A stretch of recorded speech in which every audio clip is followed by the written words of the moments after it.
Lo, lo, lo, lo, lo, lo, lo, lo, lo. Hey, Euro. This is the TVZ on Shakuras, and,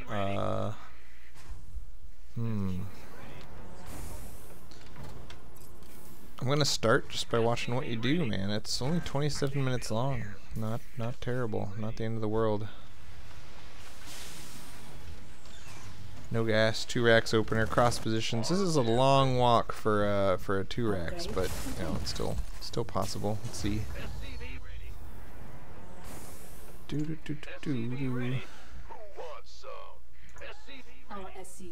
Ooh, command center. You're not even gonna pressure, so feels like yeah.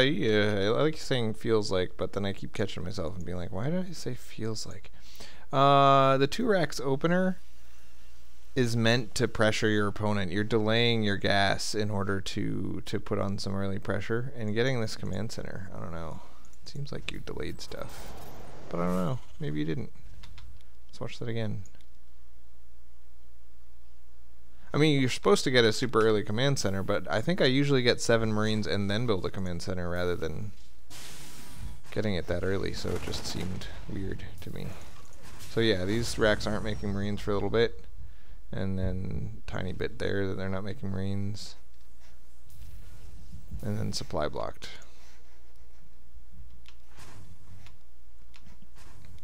So yeah, I guess if you do the 2 racks into command center really smoothly, without supply blocking and making Marines as soon as you can and constantly, then the command center comes down a little bit later. But this isn't terrible or anything. I guess you just delayed the supply depot in order to get the CC faster, which kind of makes sense. I suspect the biggest problem with the 2 racks opener is that when you're watching the fight, you miss workers. This happens to everybody, and it's a really big deal. So right before you get to his ramp, you want to queue up like 4 workers and just delay your everything else, because you have the money. I mean, you have tons of money right now. Actually, while I'm crossing the field, I usually take the double gas and throw down a 3rd racks and then queue up a whole bunch of workers, which you did eventually, and then push out and do this. So it looks like you were short 4 workers during the push, and that might have come from the supply block. But either way, the whole point of putting on this pressure and forcing lings is so that you can get ahead on drones. And you're not as far ahead as you'd like to be if you cut workers yourself. I mean, obviously, yeah, I don't think anything else needs to be said about that. So the double eBay is way too early. Oh, maybe it's not way too early. It feels like you're not going to have the gas to use these yet, though. You need the gas way before you get the eBays, because if he shows up with a big pressure right now, and you still have 0 gas and you haven't built the eBays yet, you can build stuff. But if you throw money into the eBays that's not going to get used for a little while, then you end up, you know, just having less money for no good reason. So I usually like to get the tech lab and to get combat shields, and then as soon as you start combat shields, you throw down the 2 eBays. Because if you don't have the gas, like, that's 300 gas to get all 3 of those things. So it ends up, your gas income is 220 per minute, and it takes, how long did it take? 35 seconds to build an eBay. So that means in the time it takes to build an engineering bay, you'll get 100 gas. So build the one engineering bay when you have 0 gas, and you'll have enough to use it when it's done. And then start the next one when you start, you know, so it's like combat shields, eBay, upgrade, eBay, upgrade, you know, like that. Anyway, not really that important. Just speaking my mind, saying everything I notice. I also noticed that at 8:30 you have a reasonable number of workers. And again, this is because you got the command center really early and you've been good about not supply blocking. You're way over supply and way over queuing, and that's good. Because you're not supply blocking, so you end up making exactly as many workers as it's possible to make. So even though you started out 4 behind, you kind of caught up from having the earlier supply depot using it really well. Like the earlier command center using it really well. That sucked, taking that baneling hit on basically all but 2 of your Marines. That was kind of bad. But not the end of the world. I like that you came out and took the watchtowers and then went home. That's a cool maneuver. As Zerg, you thrive on information because the earlier you spot an attack coming, the more time you have to respond to it. So taking the watchtowers away from a Zerg is really frustrating for them. So that's cool. This command center seems really early. It's unlikely that you're going to be able to defend a third location in order to put the command center down. Maybe this turret defends this position, and so that's why you're doing it early, I guess. I don't know. Let's see whether these mutas do damage. First off, they're late enough. Like 10 minutes is when you want to worry about mutas, and they didn't even get here until 11:25. So you should definitely have enough stuff to defend against them. You got Baneling splashed on all of these Marines, so it's hard to use them to chase away the mutas.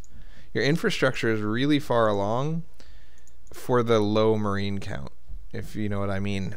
So like right now, things that you've built that aren't part of your like economy and infrastructure, like turrets and command centers and SCVs are the things that you have to get no matter what, and supply depots and like a couple racks and some eBays. But then wow, you never actually got +1 armor. Why do you get these 2 eBays if you're only going to use one of them? That's a big deal. Yeah, so starports and the factory. These are things you've spent money on that haven't given you a single offensive unit or any benefit to your army. This extra command center is a thing that you've built that isn't helping, that costs money. And then having $2,000 in the bank is more money that could have been army that instead is tied up in the bank. So you can see your army spending at 11 minutes and 25 seconds is only 1,000, whereas the budget, the amount of money you had to spend at 11 minutes, I would guess is like 4,500. So you took $4,500 and you said, I'm gonna spend only 1,000 of it on Marines and the rest I'm gonna spend on other stuff. And I think that's a mistake. I think you teched too fast, and like you don't have combat shields or stim, and yeah. You just didn't spend your money very well. And that all just kind of comes down to having 2 naked racks producing Marines one at a time. That's a total of $250 a minute of Marines. So that's not nearly enough. You want to throw down that 3rd racks before you even throw down these engineering bays. And you want to make sure to constantly be producing Marines out of both or all 3 racks. Because anytime anything hits you before you're ready to push out, you want to, it's okay to be caught by surprise because you are doing a risky economic build with fast upgrades, but you don't want to be caught so far off guard that you just completely lose the entire game. So your opponent is kind of stupid and somehow lost $2,000. What the hell? So basically he flew his mutas into turrets and died with them all. And that's the type of thing that happens a lot in Gold League, because muta harass is hard, man. Even when I try to muta harass, and I admit that my Zerg is about platinum level. It's really easy to send. Let's watch his camera. Let's figure. See, he's not looking at the mutas. So you're doing stuff, the mutas take damage, and you say, oh no, my mutas took damage. And then you look over and you've already lost, this one's doomed to die, that one's doomed to die. So you've already lost $1,000 just because you weren't looking. And, that happens a lot with mutas. That's why when Terrans see mutas, we're supposed to say, woohoo! Because unless he's freaking Hydra or something, mutas in general are a big way for Zerg to get behind on units lost. Especially against upgraded Marines. I really dislike that you're not using these engineering bays. The whole point of Uber Ups is to have an upgrade advantage, and you have tons of money and you're not using it on the engineering base. So like okay. General rule of this macro style that you do so well. As long as you never stop producing SCVs and you never get supply blocked, you're going to get the most possible money you can get. And then, even if you screw up like this and don't spend very much of it on Marines and whatever, eventually, once you've spent all your money, you're going to have a much bigger army than if you had tried too hard in the early game to get the right composition and blah, blah, blah. So it's better to make this mistake that you're making of getting tons of money but spending it on the wrong stuff than it is to make the alternate mistake of not getting enough money and spending it well and using it well. So you're in a good position with how you're doing things here. It's just that now that you've perfected or gotten really good at making workers and making depots and stuff, it's time to focus on other parts of your game as well without ever screwing up all the good macro that you've attained, you know? I think a lot of this comes down to APM, and I feel like APM isn't really something that's ever going to improve too much. You're not you specifically, but people in general attain their maximum level of skill at games, just like speed and ability to multitask and stuff, when they're very young. You just don't really get much better at it. Like if you watch a replay of I don't know, someone who just picked up StarCraft 2 out of the blue, and they weren't very good at it, and then eventually they got into Masters League. If you compare their APM on their like second month to their second year, it's probably going to be about the same. What people improve on is their understanding of how to do things and their build orders and how they position their units and what they use that APM to do. But the actual speed of people doesn't usually increase very much. Anyway, so you have to choose the most important things to focus on, and economy is always going to be the most important thing. And so it's good that you're falling behind on these other aspects rather than falling behind on your economy. But my point is, you got to start trying to work in these other things too. Right now, you're looking beautiful, like production on all of these racks at once, spending your money so that it gets down to 0 every wave, and you don't even have enough money to use all of your racks. That's perfect. Like because if you ever fall behind or get supply blocked, like right now you're supply blocked. Are you building depots? But when these depots finish, even though you got supply blocked and built up $2,500, if you have too many racks instead of too few, then suddenly your money can get back down to 0. That was a problem that I noticed in a previous game that you played, where you didn't have enough racks to actually spend all your money. So yeah, like you noticed you were behind and you just held down the A button and suddenly you have no money. Now this is a little bit too much to queue up on the racks, because what happens is when you queue up all this stuff, you think that you have enough raxes to spend all your money, but in reality you need a lot more raxes. You got supply blocked for probably 2 rounds of dudes there. For a while you were spending all your money on each round, but then you noticed and you queued up a bunch of stuff while you're doing a drop and another drop.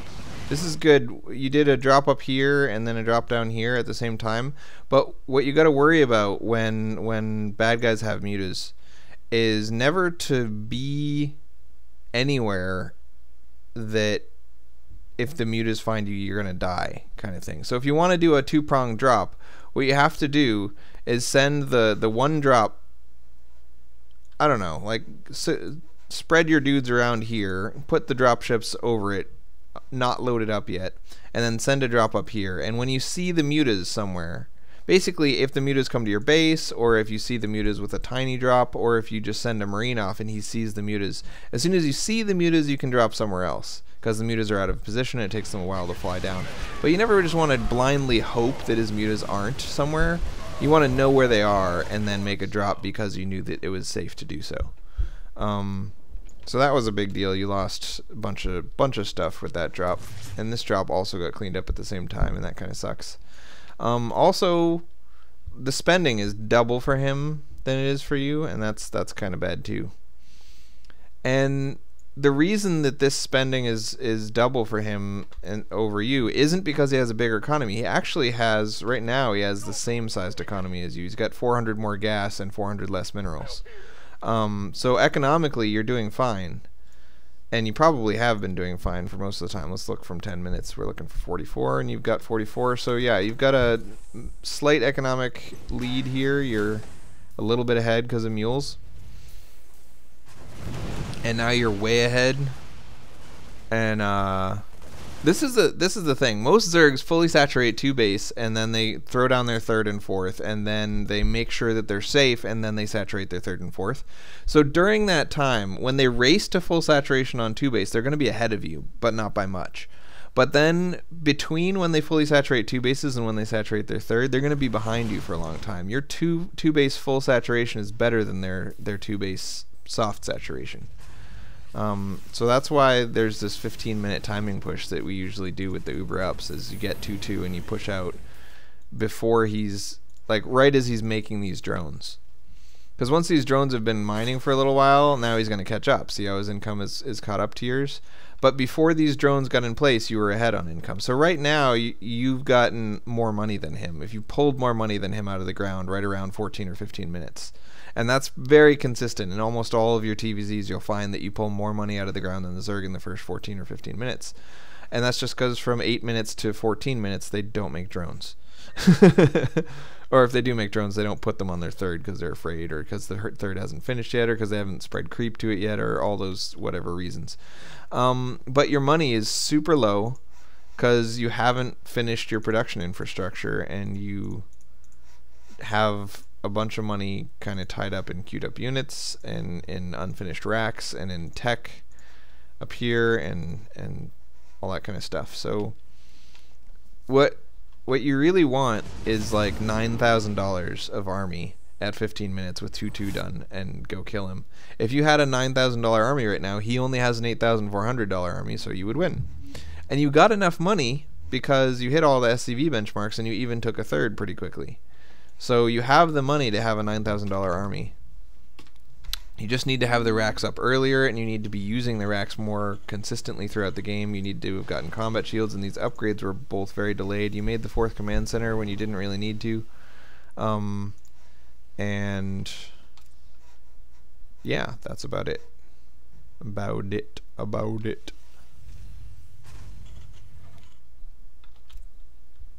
So yeah, your army was very small. Very small, buddy, very small. Start getting additional racks earlier. Definitely throw down your 3rd racks way over here before your engineering bays, and throw down a 4th and a 5th and a 6th and a 7th racks sometime before your medevacs come out. And then you can start all 6 reactors at once when you get your 2-2 started. And then you should have a big, huge army to go push them with. Anyway,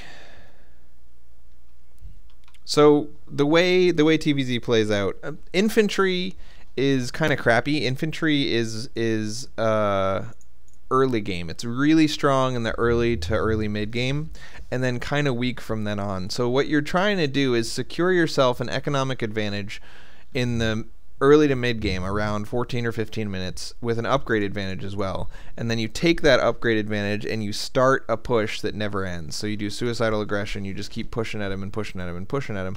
So the final push of the game, you want it to have started around 14 or 15 minutes, and it might not end until 26 minutes, but as long as you're constantly putting a ton of pressure on him. This is the thing, he flew past an overlord, he saw it coming, and even though his mutas were way out of position, he still caught you before you landed in his main. You gotta watch these drops. If you fly by an overlord, just unload right here and wait for the mutas and kill the overlords and kill the mutas when they come, because there's rocks, so he can't get to you.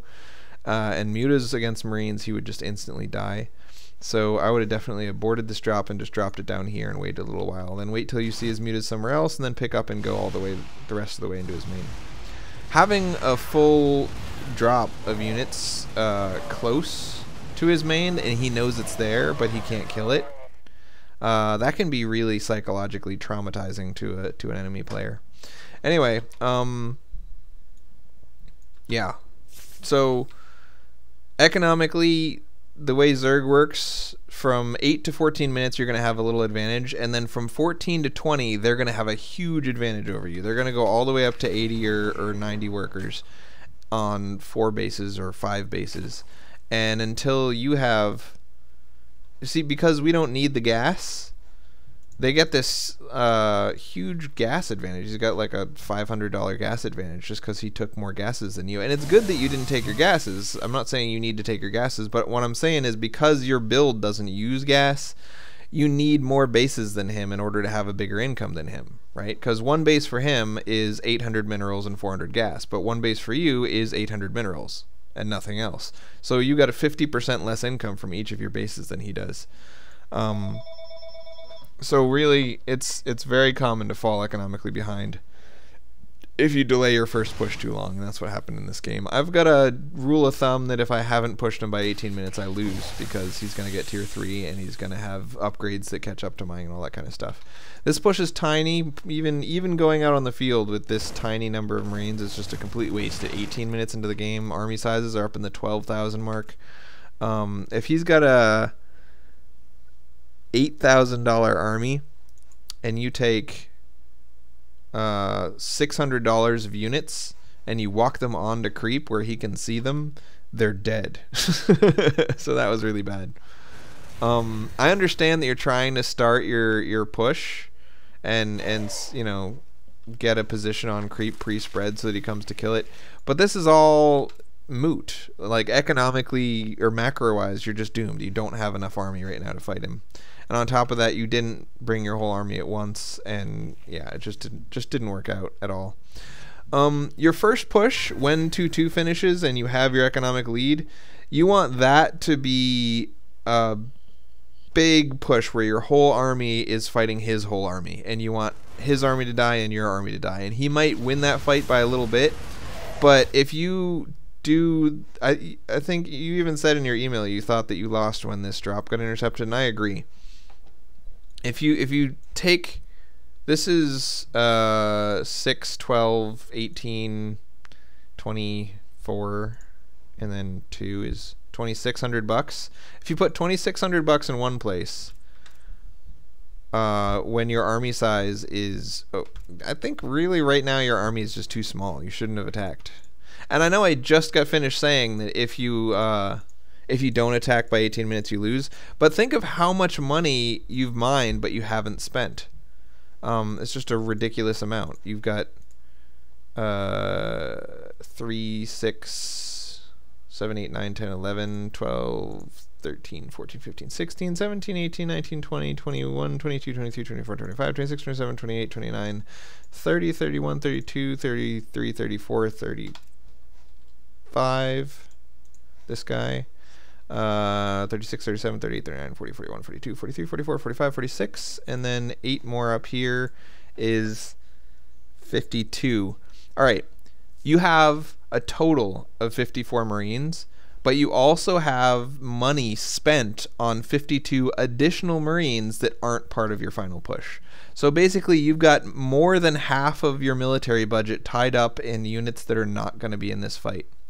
So even if you had landed this drop, it would all have died, no questions. Like, even though you guys have the same, actually you have more money than him to spend on your army, but so much of it, that's 2,500 of it, is just tied up in these racks, not actually out on the field and not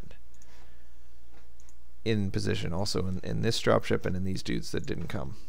So yeah, you need your whole army to be there. What you want to do is, I'm not saying you shouldn't queue up in racks. I think you should, but you should queue up to 4 and maybe 6, and you shouldn't queue all the way up. Also, queuing up is something you want to start doing after the big engagement. Everything relies, or everything is focused around having a good first fight. So what you want to do is, as you're getting close to that first fight, your goal should be to have 0 minerals and 0 gas and 0 units queued up. That's your goal. As soon as that happens, pick a fight, because that means that you have every single penny that you've pulled out of the ground tied up in troops or upgrades, right? So no units queued up, no money. That combination is your power combination. So if you have units queued up, don't fight yet. Wait until they're done being queued up. And if like in this situation, if you can afford to queue up this many units and you still have $1,000 left over, not only do you definitely not go right now, but you need at like 10 more racks. Like literally 10. So yeah, what you should in general do, if you're already fighting, if you've already started your suicidal aggression push, I do this queue up to max Q all the time, because you just don't have time to look back at your base. You gotta queue things up and keep focusing on the battle and keep spreading and attacking. But if you haven't picked the fight yet, all of your attention is free and you can do whatever you want with it. Don't do this drop at all. Keep everybody at home. Maybe even spread them out around here. Off creep, it's always better. Like if you spread dudes around here and he comes and attacks them, that's good because they're off creep, so great. And then really queue up to two guys building and 2 guys queued up at all of your racks, and then see how much money you have left over and spend every penny of it on more racks. And then wait till those racks finish, queue up to 2 in all of the racks you have now, and then if you still have more money, build even more racks. So once you've queued up to 2 and you have 0 money left, wait until those dudes pop out and fight.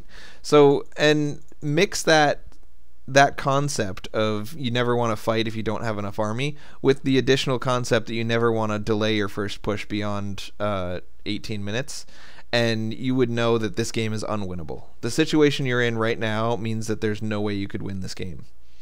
Just because you don't have the infrastructure to have enough troops by 18 minutes to have spent all your money. So there's no way to push before 18 minutes.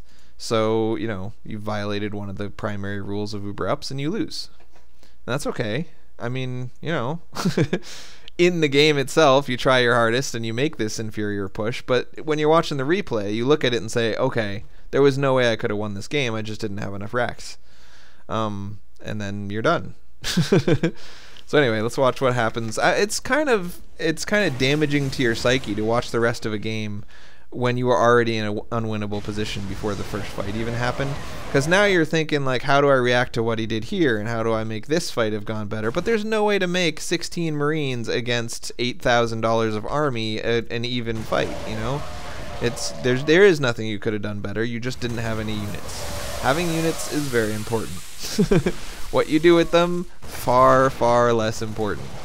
So he kills these with mutas and lings, not even any banelings, and mutas are terrible against upgraded Marines. Like, it's not like you're having trouble against mutas, or you're having trouble against lings, or you're having trouble against mutaling or mutaling baneling. The problem is you're having trouble when you have no army and he has a giant army. That's a situation you're having trouble with. Don't get into that situation.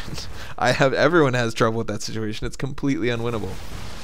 So yeah, you kept pushing out and pushing out and pushing out and dying and dying and dying and dying. And you did get several engagements where you're fighting pure Marine against pure Muta. So suicidal aggression was working for you. It was making the battles come out better than they would have if you had not been doing it. And also he's larva blocked. I mean, he's down to 0 larva with money in the bank. That's called larva blocked. So that's the whole point of suicidal aggression, is to force him to clean up 6 waves in a row, and then the 7th wave, all he has left is mutas, but he thinks, it's a small wave, I'll just kill it with my mutas. And then the 8th wave comes, and he says, it's a small wave, I'll just kill it with my mutas.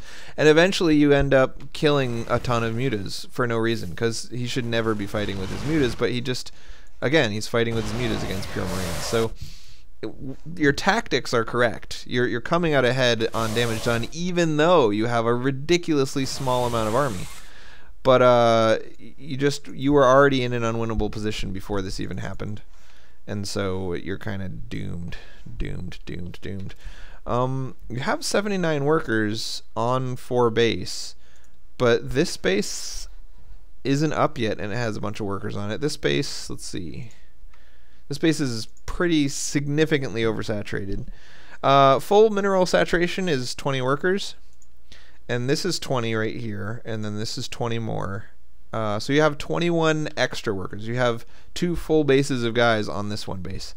And then you have no one on this base, and no one on this base. And I understand that these bases kind of mined out, so you wanted to transfer workers to somewhere where they could be used. But this is a major problem that happens every time that I play, or you play, or anyone plays TVZ with mass Marines in like lots of bases, is you say, okay, it takes me 15 minutes to secure my 3rd. And once I've secured my third, great. I have 79 workers on 3 bases. That's just enough to saturate 3 bases, so I'm in this great economic position.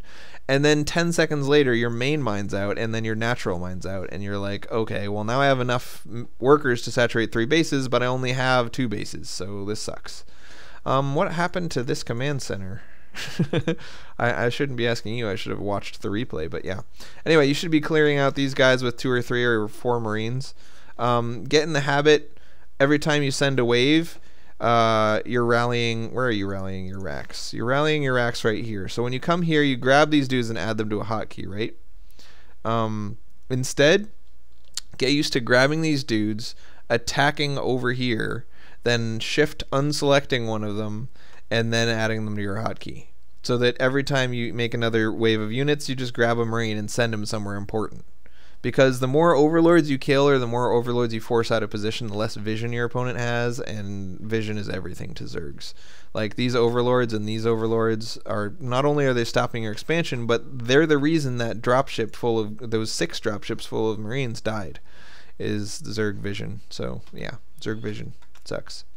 As Zerg, they don't have scan, baby. As long as you stay off creep and kill overlords, they have no idea what you're doing, and it's very frightening to be Zerg in that situation.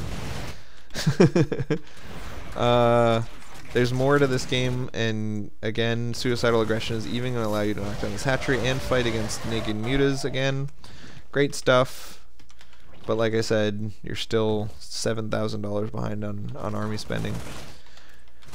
And your income is way behind his because you're basically mining off 1 base. $1,000 is 1 base saturation. So you're only mining at 1 base, and he's mining at 4, and so you don't have an income, and you are already behind on army, so eventually you're just kind of slowly dying. You're doing as well as you can do with the units you have, but you just don't have any units. So, yeah. Focus more on that big 14 or 15 minute 2-2 push, getting all your units out before the push happens.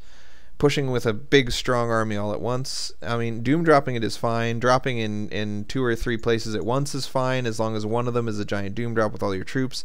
Pushing across the middle is also fine. Pushing across the middle while also dropping 2 places is fine. All of those things are fine. But before you do any of them, you need to have every penny that you've pulled out of the ground turned into troops. That's the most important thing to take from this game. Another important thing that we mentioned was to get your 3rd racks up a lot quicker, to constantly produce out of your first 3 racks, so that if those first mutas aren't nearly as scary. And get your 4th and 5th so much faster, and get in the habit of sending single Marines out to go clear out your potential next expansion location. Because just the Zerg not having vision of that location is going to scare him. He's going to be afraid that you have an expansion there, kind of thing. And also, when you do throw down your expansion, because you cleaned it out ahead of time with a Marine or whatever, it's going to actually be able to land and start mining. So at this point, you're mining off of 1 base again, which is this one. So you've gone from 2 base for a long time to 3 base, oh my god, I have $3,000 of income, this is awesome, to, oh, I'm on 1 base, and then, oh, I'm on 1 base. So your income, even though you made lots of workers really fast and you did a great job at constantly producing workers, your income has been pretty crappy from about the 16-minute mark on. And that's, you know, that's a mistake I make a lot too, so it's not like I'm saying it's terrible, but it's so hard to secure another base unless one of your fights goes really well. Once you have the Zerg on the back foot and you're constantly pushing in with Marines, it's so easy to just throw down all of your bases at once, and that's great. But if that never happens, if you never win a big fight, you can never secure a 4th, and then you just can't win the game. So when you watch your own replays, really pay attention to what the game looked like at 14 minutes. And, you know, add up basically 15 minutes, $9,000. You have enough money to have a $9,000 army at 15 minutes. Look at your army size. How much smaller than 9,000 is it? Oh my gosh, that's too much. So in this game, you were $5,000 off. That's more than half. That's terrible. You lose. Next game, do the same thing. So good luck.